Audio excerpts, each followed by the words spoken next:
Sir എന്താണ് sir മാധ്യമങ്ങൾ എന്ന് പറയുന്ന അവരെ നമുക്കറിയാം നാലാം തൂൺ എന്ന് വിശേഷിപ്പിക്കുന്ന ഇവർ, അതല്ലെങ്കിൽ സത്യസന്ധമായിട്ടുള്ള കാര്യങ്ങൾ ജനങ്ങളിലേക്ക് എത്തിക്കേണ്ട ഇവർ, ചിലത് മതവും രാഷ്ട്രീയവും മാത്രം കൂട്ടിക്കലർത്തിക്കൊണ്ട് അത് വെളിപ്പെടുത്താതിരിക്കുക, അതിൽ വെള്ളം ചേർക്കുക എന്ന് പറയുമ്പോൾ എത്രത്തോളം വേദനാജനകമായിട്ടുള്ള സംഭവമാണ് സർ. ഞാനിത് ഒരുപാട് ആർട്ടിക്കിളുകൾ ഈ പെൺകുട്ടിയെ കുറിച്ചുള്ള സോഷ്യൽ മീഡിയയിലുള്ള ഓരോന്ന് വന്നുകൊണ്ടിരിക്കുകയാണ്.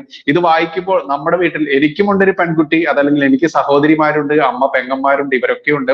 ഇത്തരത്തിൽ അവർക്കായിരുന്നു ഇത് സംഭവിച്ചിരുന്നതെങ്കിൽ എന്തായിരിക്കുമായിരുന്നു എന്റെ ഒരു അവസ്ഥ എന്നുള്ളത് ഒരു മലയാളിയും അതല്ലെങ്കിൽ ഒരാളും ബോധവാനല്ല എന്നുള്ളതാണ് യാഥാർത്ഥ്യം. എങ്ങനെയാണ് സാർ ഈ ഒരു വിഷയത്തിൽ സാറിന്റെ ആ ഒരു നിരീക്ഷണം വരുന്നത്? അതായത് മാധ്യമങ്ങൾ എന്നുള്ളത് ഇന്ന് സോഷ്യൽ മീഡിയ എന്ന് മാത്രമാക്കി ചുരുക്കേണ്ടി വന്നിരിക്കുകയാണ്. പത്രമാധ്യമങ്ങൾ, ടെലിവിഷൻ ചാനലുകൾ എല്ലാം ഒരു മാഫിയ സംഘമായി മാറിക്കഴിഞ്ഞിരിക്കുന്നു എന്ന് പറയേണ്ടി വന്നിരിക്കുകയാണ്. കാരണം എല്ലാവർക്കും ലാഭം മതി. എല്ലാവരെയും നിയന്ത്രിക്കുന്നത് സംഘടിത സാമ്പത്തിക ശക്തികൾ തന്നെയാണ്. അതിന്റെ പിന്നിൽ അന്താരാഷ്ട്ര താല്പര്യങ്ങളും രാജ്യവിരുദ്ധ ശക്തികളും അണിനിരന്ന് കഴിഞ്ഞു. ഇതിന്റെ വ്യക്തമായ തെളിവാണ് ഇപ്പോൾ ബംഗാളിൽ സംഭവിച്ചുകൊണ്ടിരിക്കുന്ന കാര്യങ്ങൾക്ക് നേരെ. ഉത്തരവാദിത്വമുണ്ട്, ജനാധിപത്യ ബോധമുണ്ട്, അല്ലെങ്കിൽ പത്രധർമ്മമുണ്ട്, പൗരസ്വാതന്ത്ര്യത്തിന് വേണ്ടി എന്നൊക്കെ പറയുന്ന മാധ്യമങ്ങൾ കണ്ണടച്ച് നിശബ്ദത പാലിക്കുന്നത് കാണുമ്പോൾ അവരും ഈ ഭീകര ശക്തികളുടെ ഉപകരണങ്ങളായി മാറിക്കഴിഞ്ഞു എന്ന് പറയേണ്ടി വരും. എന്താണ് ബംഗാളിൽ നടക്കുന്നത് എന്നറിയാൻ രാജ്യത്തിന് താല്പര്യമുണ്ട്, ജനങ്ങൾക്ക് താല്പര്യമുണ്ട്. ബംഗാളിൽ അതിന്റെ ചരിത്രത്തിൽ എന്നും കാണാത്ത വിധത്തിൽ രാഷ്ട്രീയ അതീതമായി ഈ വിഷയം ജനങ്ങളിലേക്ക് പടർന്നു കഴിഞ്ഞു. നമുക്കറിയാം, അവിടുത്തെ ഫുട്ബോൾ ക്ലബ്ബുകൾ വളരെ പ്രശസ്തമാണ്.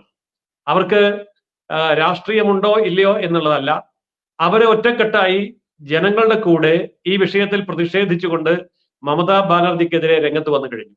ഇപ്പോൾ ലേറ്റസ്റ്റ് ആയിട്ട് കിട്ടുന്ന വാർത്ത, നമ്മുടെ ക്രിക്കറ്റർ ഗാംഗുലി അദ്ദേഹം തെരുവിലിറങ്ങാൻ പോകുന്നു എന്നുള്ളതാണ്. അങ്ങനെ കായിക താരങ്ങൾ, അതുപോലെ തന്നെ കായിക രംഗത്തുള്ള ആൾക്കാർ, പൊതുസമൂഹം ഒന്നടങ്കം ഇതിനെതിരെ രംഗത്ത് തെരുവിലിറങ്ങിക്കഴിഞ്ഞിരിക്കുന്ന സാഹചര്യം. അതോടൊപ്പം നമ്മൾ ചേർത്ത് വായിക്കേണ്ട സുപ്രധാനമായ മറ്റൊരു കാര്യം, കൽക്കട്ട ഹൈക്കോടതി ഈ വിഷയം പശ്ചിമ ബംഗാളിലെ പോലീസിന്റെ കയ്യിൽ നിന്ന് എടുത്ത് നേരെ CBIയുടെ കയ്യിലേക്ക് കൊടുത്തു കഴിഞ്ഞു. ആ കൊടുത്ത നടപടിയെ സുപ്രീം കോടതി ശരിവെച്ചു കഴിഞ്ഞു. അതായത് സുപ്രീം കോടതിയുടെയും കൽക്കട്ട ഹൈക്കോടതിയുടെയും CBIയുടെയും കയ്യിലേക്ക് വളരെ എളുപ്പത്തിൽ മണിക്കൂറുകൾക്കുള്ളിൽ ഈ വിഷയം കൈമാറ്റം ചെയ്ത് കഴിഞ്ഞു. അതീവ ഗൗരവത്തോടെ ഇന്ത്യൻ ജുഡീഷ്യറി ഇതുപോലെ ആക്ട് ചെയ്ത മറ്റൊരു സന്ദർഭമുണ്ട് എന്ന് തോന്നുന്നില്ല. എന്തുകൊണ്ടാണ് ഇത്? അന്വേഷണത്തെ പരിപൂർണമായിട്ടും അട്ടിമറിക്കാൻ മുഖ്യമന്ത്രി സ്ഥാനവും ആഭ്യന്തരമന്ത്രി സ്ഥാനവും ആരോഗ്യമന്ത്രി സ്ഥാനവും ഒരുപോലെ കയ്യിൽ വച്ചിരിക്കുന്ന മമതാ ബാനർജി തന്റെ പോലീസിനെയും ഗുണ്ടാപ്പടയെയും ഇറക്കി ആ മെഡിക്കൽ കോളേജിലെ എല്ലാ തെളിവുകളും നശിപ്പിക്കുകയും കോളേജ് അടിച്ചു തകർക്കുകയും ഈ കുറ്റകൃത്യം നടന്നു എന്ന് പറയപ്പെടുന്ന മുറി ഇടിച്ചു നിരത്തി അവിടെ ഒരു പുതിയ കക്കൂസ് പണിയാൻ വേണ്ടി നടപടിയെടുക്കുകയും ചെയ്തു. അതായത് CBI വന്നെത്തുന്നതിന് മണിക്കൂറുകൾക്ക് മുമ്പ് അല്ലെങ്കിൽ ദിവസങ്ങൾക്ക് മുൻപ് ഒരു തെളിവും അവശേഷിപ്പിക്കപ്പെടാത്ത വിധം മുഴുവൻ CC ക്യാമറ ദൃശ്യങ്ങളും അപ്രത്യക്ഷമായി. അത് സൂക്ഷിച്ചിരുന്ന കമ്പ്യൂട്ടറുകൾ അപ്രത്യക്ഷമായി. അവിടുത്തെ മുഴുവൻ സാഹചര്യ തെളിവുകളും ഫോറൻസിക് തെളിവുകളും അശേഷം മായ്ച്ചു കളയാൻ വേണ്ടി മുറി തന്നെ ഇടിച്ചു നിരത്തി കളഞ്ഞു. ഇത്രയും ചെയ്തത് അവിടുത്തെ ഭരണകൂടമാണ്. ഭരണകൂടം കയ്യിലുള്ള പോലീസിനെയും പാർട്ടി ഗുണ്ടകളെയും ഉപയോഗിച്ച് ഇത് ചെയ്തു എന്ന് ബോധ്യമായപ്പോഴാണല്ലോ കൽക്കട്ട ഹൈക്കോടതി വിഷയം CBIക്ക് വിട്ടതും സുപ്രീം കോടതി ഈ കാര്യത്തിൽ നേരിട്ട് ഇടപെട്ടതും. ഇത്രയും വ്യക്തമായ സ്ഥിതിക്ക് ജനങ്ങൾക്കിനി സംശയിക്കാനൊന്നുമില്ല. ബംഗാളിലെ ജനങ്ങൾ തെരുവിൽ ഇറങ്ങിക്കഴിഞ്ഞു. പക്ഷേ ഈ ഭരണകൂട ഭീകരത പശ്ചിമ ബംഗാളിനെ എപ്രകാരം ബാധിച്ചിരിക്കുന്നു എന്നുള്ളത് കൃത്യമായി നമ്മൾ കണ്ടറിഞ്ഞില്ല എങ്കിൽ പ്രതിപക്ഷ പാർട്ടികൾ ഭരിക്കുന്ന സംസ്ഥാനങ്ങളിൽ അവരുടെ മുഖ്യമന്ത്രിമാരുടെ നേതൃത്വത്തിൽ ഇതുപോലെയുള്ള ജനാധിപത്യ ധ്വംസനങ്ങളും മനുഷ്യാവകാശ ലംഘനങ്ങളും ഇനിയും ആവർത്തിക്കും. ഇവിടെ നമ്മൾക്ക് കാണേണ്ടി വരുന്നത്, ഹസ്രത്തിലെ ഒരു പെൺകുട്ടി ആക്രമിക്കപ്പെട്ട സമയത്ത് ഇതേ മമതാ ബാനർജി അവിടത്തേക്ക് പ്രതിനിധി സംഘത്തെ അയച്ചു എന്ന് മാത്രമല്ല, അത് എന്റെ മകളാണ് എന്ന് പ്രഖ്യാപിക്കുകയും ചെയ്തു. അപ്പോൾ ഹസ്രത്തിലെ പെൺകുട്ടി എന്റെ മകളാണെങ്കിൽ ഈ പെൺകുട്ടി ആരുടെ മകളാണ് എന്ന ചോദ്യത്തിന് മമതയ്ക്ക് മറുപടിയില്ല. അതേപോലെ അവിടെ മമത ഇന്ന് നാടകം കളിക്കുകയാണ്. കുറ്റവാളികളെ ഉടൻ അറസ്റ്റ് ചെയ്യണം. കുറ്റവാളികളെ സംരക്ഷിക്കുന്ന ആരാണ്? അത് കഴിഞ്ഞപ്പോൾ അവർ പറയുന്നു കുറ്റവാളികളെ തൂക്കിക്കൊല്ലണം. പൊതുജനങ്ങളുടെ കയ്യടി മേടിക്കാൻ പറ്റിയ നല്ല ഡയലോഗാണ്. പക്ഷെ ഇത്തവണ ഡയലോഗും ഏൽക്കും എന്ന് തോന്നുന്നില്ല. കാരണം ജനങ്ങൾക്കൊക്കെ അരിയാഹാരം കഴിക്കുന്നവർക്കറിയാം ഈ കുറ്റവാളിയെ തൂക്കിക്കൊല്ലുന്നത് നരേന്ദ്രമോദിയല്ല എന്ന് അവർക്കറിയാം. അതുകൊണ്ട് ആ പടവും ചെലവാകാൻ പോകുന്നില്ല. ഏതായാലും ഇത് ഒരു വലിയ മെസ്സേജ് ആണ് തരുന്നത്.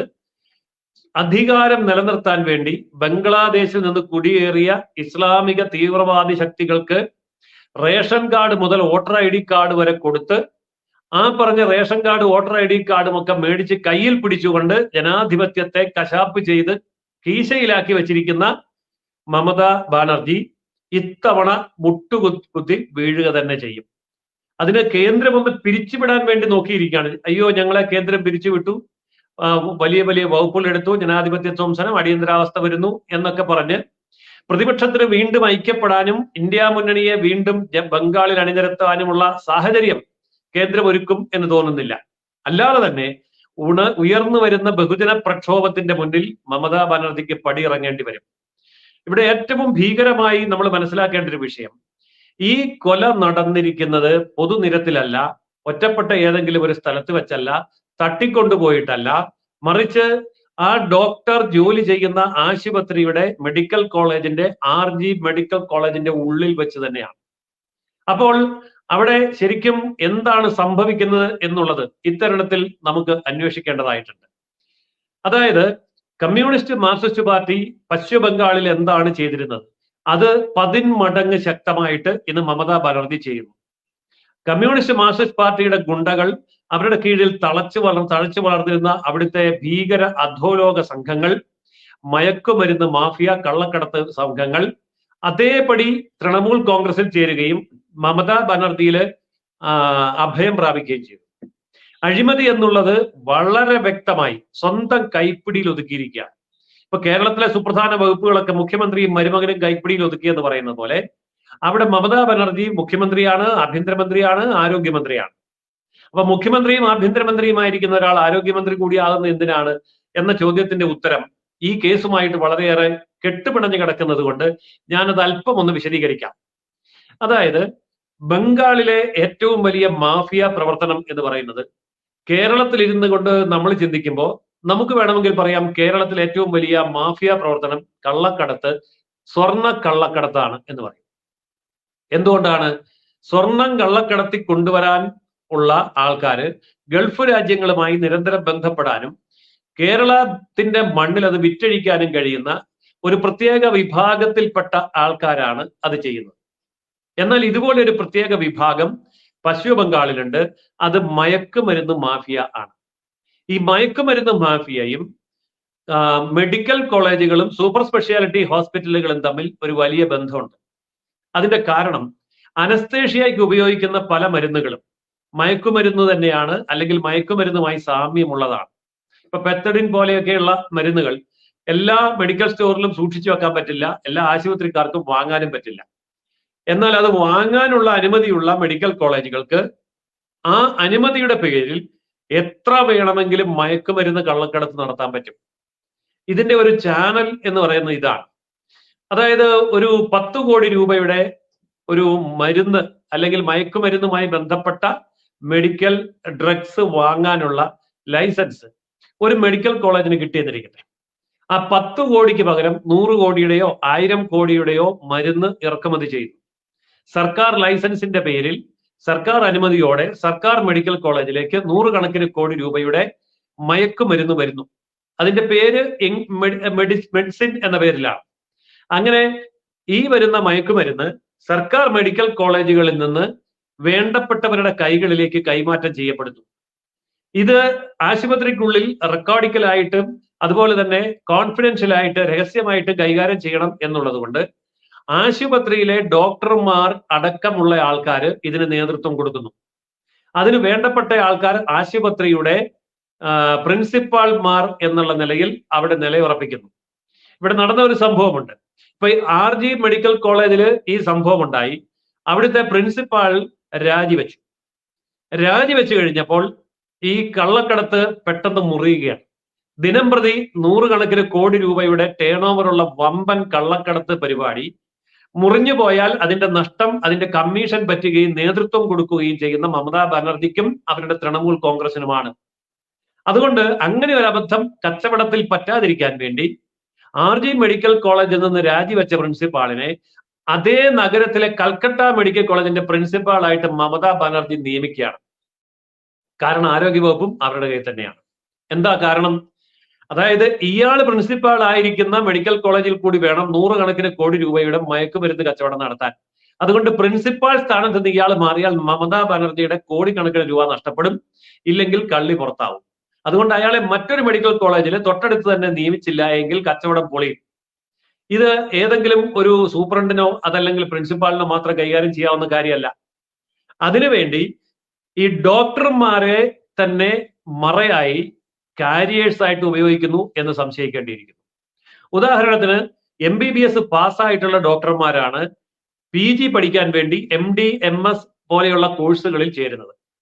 അപ്പോൾ അവര് ഈ മയക്കുമരുന്ന് മാഫിയായിക്ക് പിന്തുണ കൊടുത്തില്ല എങ്കിൽ അത് പലതരത്തിൽ കാരിയേഴ്സ് ആയിട്ട് വേണം ചെയ്യാം, അല്ലെങ്കിൽ കണ്ടില്ല എന്ന് നടിക്കാം, അതല്ലെങ്കിൽ അതിന്റെ കമ്മീഷൻ പറ്റാം, അതല്ലെങ്കിൽ വിതരണക്കാരിലെത്തിക്കാം.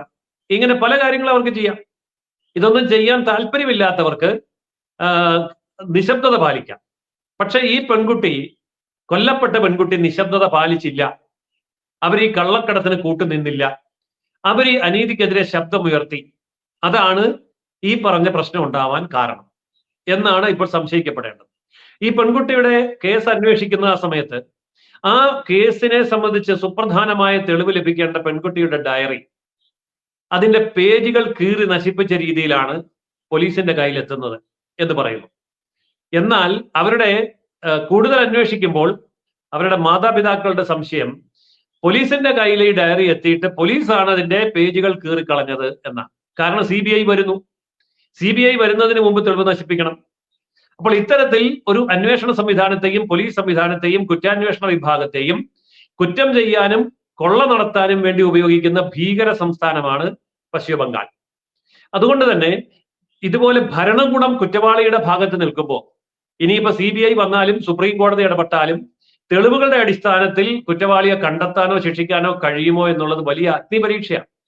കാരണം ഇവിടെ പ്രതിസ്ഥാനത്ത് നിൽക്കുന്നത് മുഖ്യമന്ത്രിയാണ്, ആഭ്യന്തര വകുപ്പാണ്, ആരോഗ്യ വകുപ്പാണ്. ഇതെല്ലാം ഒരു വ്യക്തി തന്നെയാണ്. അവരുടെ ഗുണ്ടകൾ, അതാണ് നമ്മൾ അറിയേണ്ട ഒരു കാര്യം. ഈ സമരം നടന്നുകൊണ്ടിരിക്കുമ്പോൾ ആയിരക്കണക്കിന് മെഡിക്കൽ വിദ്യാർത്ഥികളുണ്ട്, മറ്റു വിദ്യാർത്ഥികളുണ്ട്, വിദ്യാർത്ഥി സമൂഹം തന്നെയുണ്ട്, പൊതുസമൂഹമുണ്ട്. അവര് ഈ മെഡിക്കൽ കോളേജിന്റെ മുമ്പിൽ സമരം നടത്തുമ്പോൾ ലോറികളിൽ വന്നിറങ്ങിയ തൃണമൂൽ കോൺഗ്രസ് ഗുണ്ടകൾ കൃത്യമായിട്ടും ചില മുറികൾ തകർക്കുന്നു, കൃത്യമായിട്ടും ചില കമ്പ്യൂട്ടറുകൾ തകർക്കുന്നു, കൃത്യമായി ചില സാങ്കേതിക ഉപകരണങ്ങൾ തകർക്കുന്നു. മിനിറ്റുകൾക്കുള്ളിൽ അവരുടെ ദൗത്യം പൂർത്തിയായി അവർ തിരിച്ചു പോകുന്നു. ഇതിനെക്കുറിച്ച് ചോദിച്ചപ്പോൾ പറഞ്ഞത് പൊതുജനങ്ങളാണ്, രോഷം തീർക്കാൻ വേണ്ടി വന്നതാണ്. അങ്ങനെ പൊതുജനങ്ങൾ രോഷം തീർക്കാൻ വേണ്ടി വന്നതാണെങ്കിൽ കൃത്യമായി നിശ്ചയിക്കപ്പെട്ട കമ്പ്യൂട്ടറുകളോട് മാത്രം രോഷം തീർക്കുന്ന എന്തിനാ? കൃത്യമായി ഒരു മുറി മാത്രം ആക്രമിക്കുന്നത് എന്തിനാ? കൃത്യമായി തെളിവ് നശിപ്പിക്കുന്ന എന്തിനാ? വേറെ ഒരു നാശകോശവും വരുത്താതെ അവരുടെ പണി തീർന്നു, വന്ന ലോറിയെ തിരിച്ചും പോയി. അവർക്ക് അവിടുത്തെ പോലീസ് സംവിധാനം അകമ്പടി സേവിച്ചു. അവരെ തൊട്ടു നോക്കിയില്ല, അറസ്റ്റ് ചെയ്തില്ല. അപ്പോൾ വളരെ കൃത്യമാണ്, മമതാ ബാനർജി അയച്ച ഗുണ്ടാപ്പട ഈ തെളിവ് നശിപ്പിച്ച് തിരിച്ചുപോയി. ഇനിയിപ്പോ CBI വരുമ്പോൾ തെളിവുകളൊന്നുമില്ല, സുപ്രീം കോടതി നോക്കിയാൽ ശിക്ഷിക്കാൻ ഉള്ള കാര്യങ്ങളൊന്നും ഉണ്ടാവില്ല. അപ്പോൾ ഈ കേസ് തേച്ചു മായ്ച്ചു കളയുക എന്നുള്ളത് അവരുടെ അജണ്ടയായിരുന്നു.